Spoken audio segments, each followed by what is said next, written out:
we have a lot of models now, but how do we make sure that the data that we deliver to the end user is correct?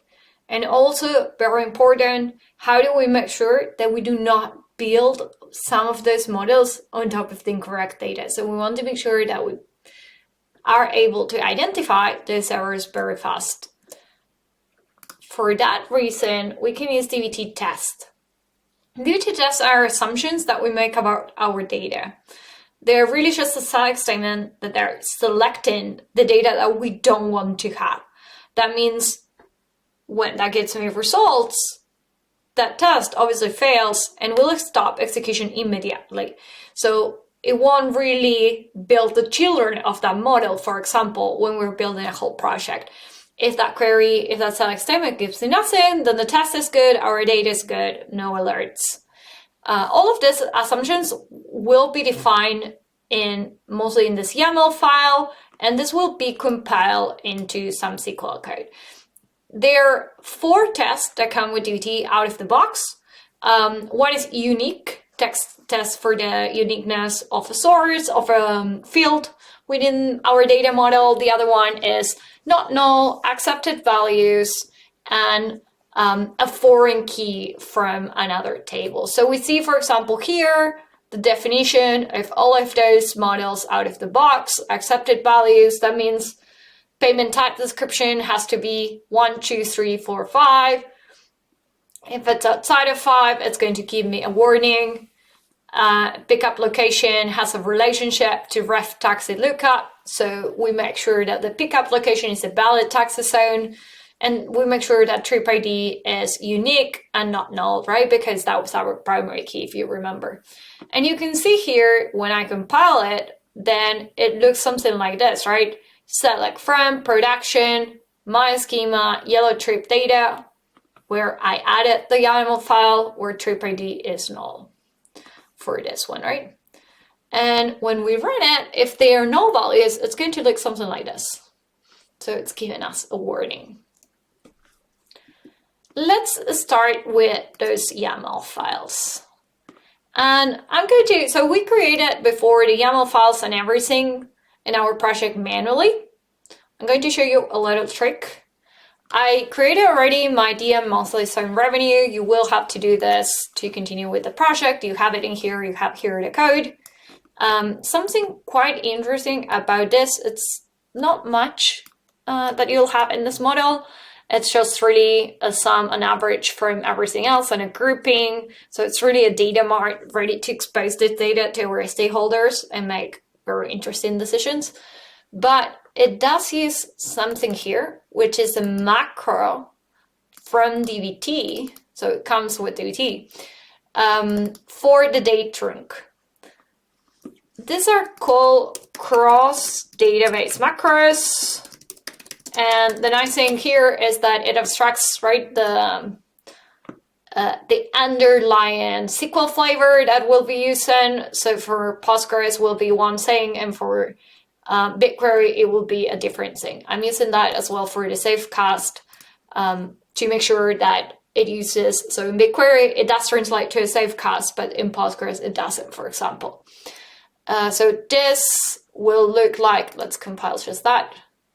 This would look like this, cast, pickup data as timestamp, comma month. And in Postgres, that actually looks the other way around. But yeah, I created all of this. This is not the important stuff. I'm going to show you another package that I quite like, that I would highly recommend, that it could have made much easier what we did before. We use it without knowing when we click on the generate model, but we can use it as well as a package itself. So it's called Codegen, and it's going to help us to generate a lot of the code that we need. Let's remember that we go to the packages, we add the version. We don't really need to define the package. We add the version that we want. This started the DBT depths. This is not there. DBT depths. It's installing my package. And let's look at how this works. Let's do this on GitHub, always the latest. And we'll have different things, right? One is generate a source. This allows us to run on something in the database. It generates the YAML file that we already did. This generates a base model. This is the one we use. This was happening in the backend. This function was being called. Create base model is really create something like with a CTE. And what we're going to do is generate the YAML of the model. Generate base model. Generate model YAML. Here it is. And let's see how this looks like. We call the package. We know how to do this. We call the package. We do generate model YAML, and then we put all of the models in there. We could use this within a loop, for example. We could pass a list. So here, for example, is taking everything from the marts folder underscore fact. And we have two ways of doing this. So if you're using Postgres, for example, what you'll want to do is do this run operation, generate model YAML. So call in this function, and as an argument, you send the model names that you want to use. When we're using the IDE, and you could use this if you're using locally, if you're using the power user extension in VS Code, then you can also do this because you can compile, or you'll have to save it and compile it otherwise, because what we really need is what gets out of that macro. So let's just do this. Let's generate a model YAML of everything under station. We don't really want a prefix, right? We could do a station if we wanted to. And what we can do is let's select all and let's compile this. Oh, let's try it again.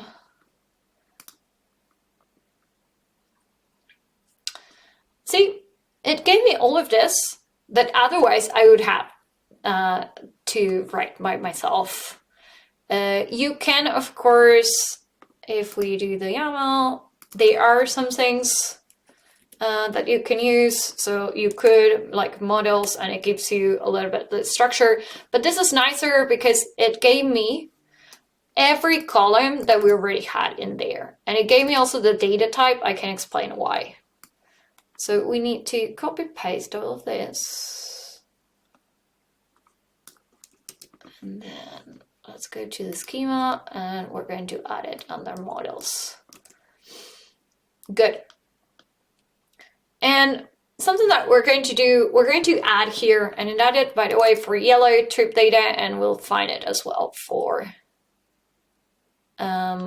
we should find it as well for green, yeah, green trip data. So what we're going to do now is add a few tests to this data. First of all, trip ID is our unique key, so we want to make sure that that's unique and not null. So let's do unique. Let's add severity warn. Let's do now not null. Let's add severity warn as well. Let's do under relationships, for example. Let's remember that we wanted to have, what I'm doing really is this ones. So under pickup location ID, we want to make sure that the location ID, the zone ID is valid. So it comes from the other table. So let's try to look at location ID.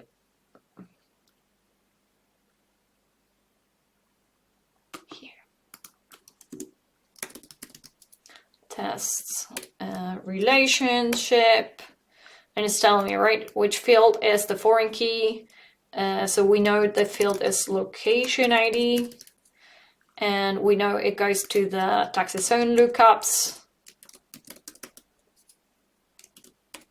Lookup. And that's add a severity warning.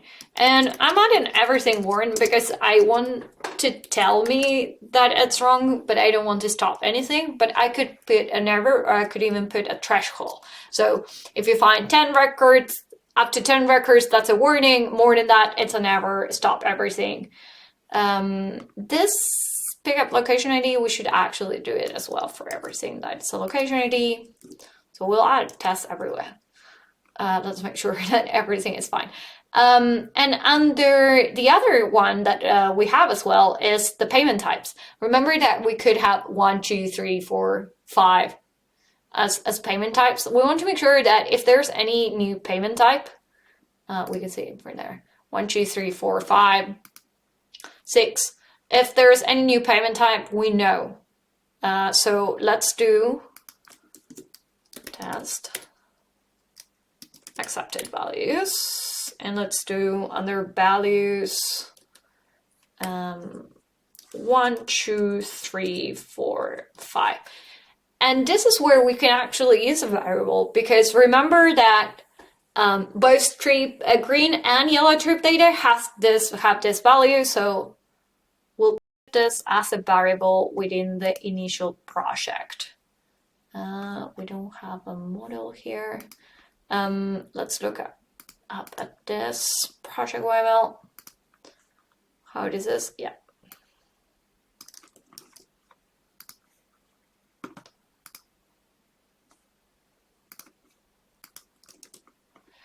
I will delete the 6 because I want to make sure this fails.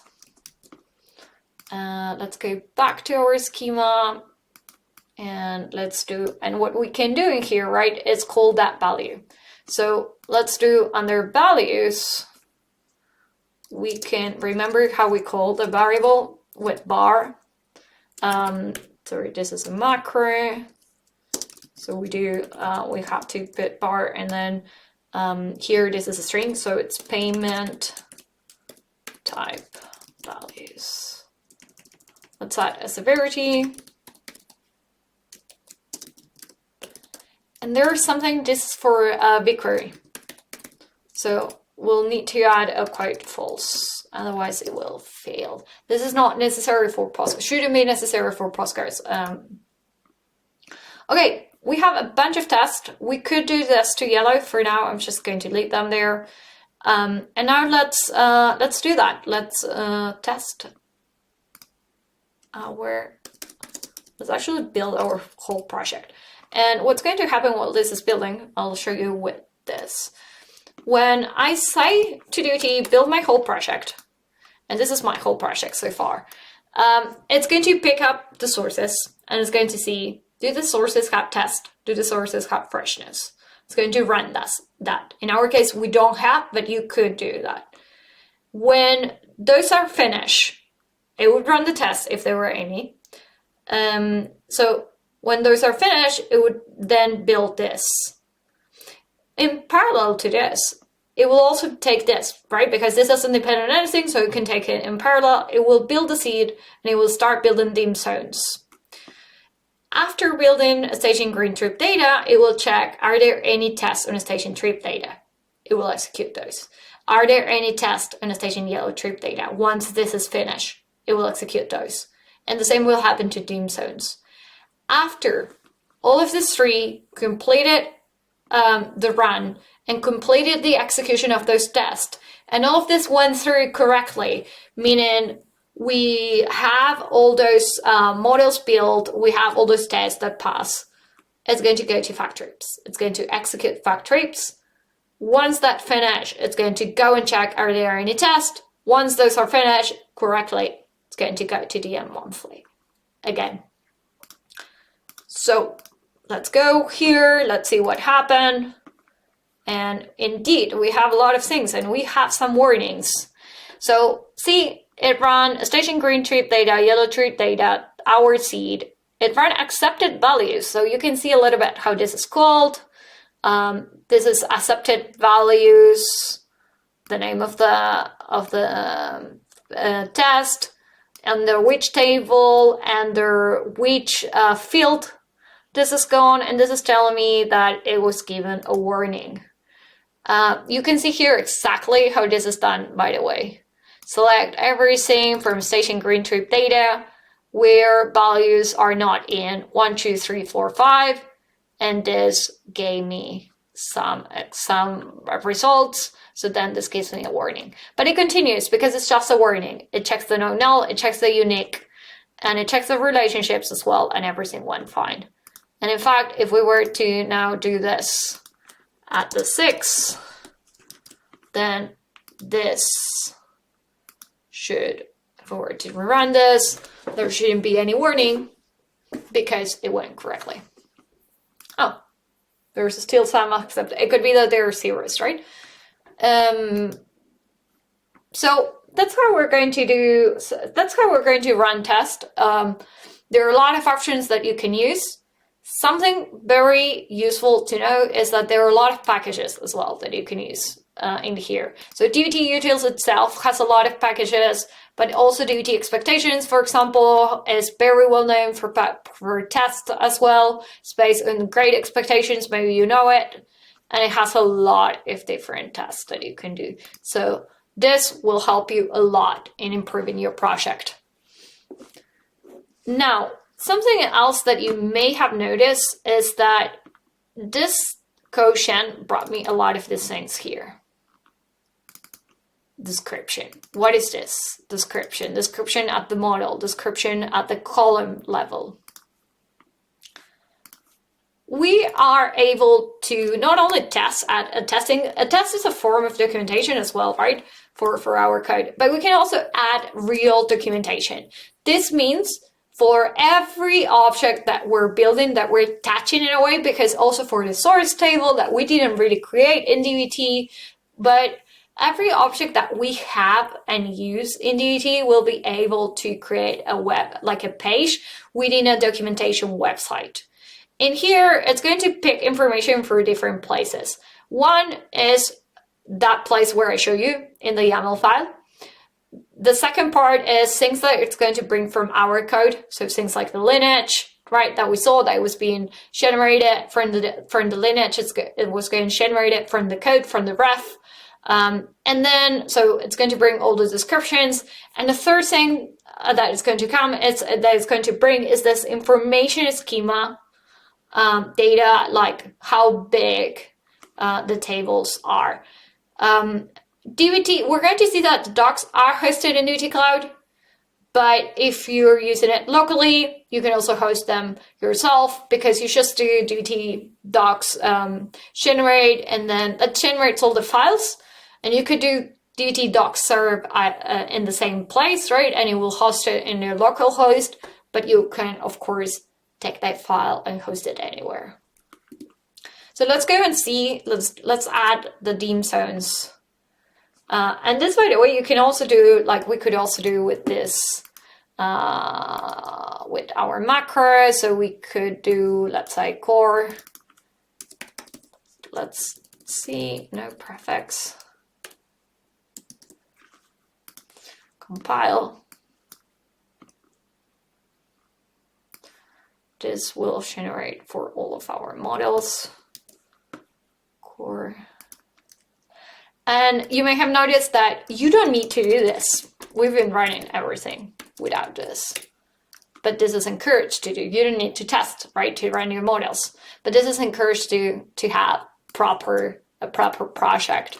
Let's try to go here and let's find that, because in here we'll have the documentation already done. So under schema, see, I only had dim zones and dim monthly zone revenue done. So dim zones, dim.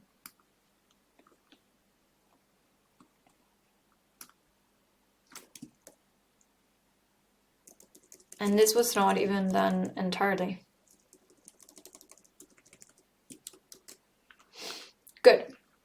So now,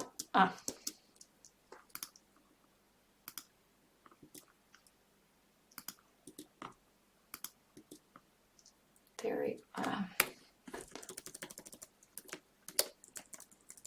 just, oh,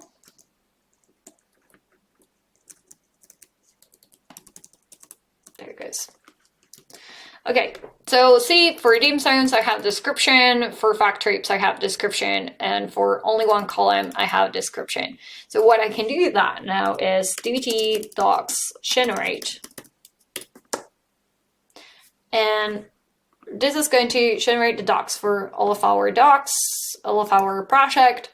And in the ID, you see it here, but as I said before, if you're using it locally, then you could just duty docsr.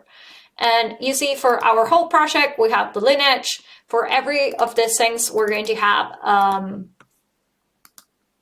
let's go here. For every of these things, we're going to have like a page here where it has everything. It has the test, it has the documentations if we had, and it's going to also have the code, the dependencies, and both the code, the duty code and the compile code that is just run.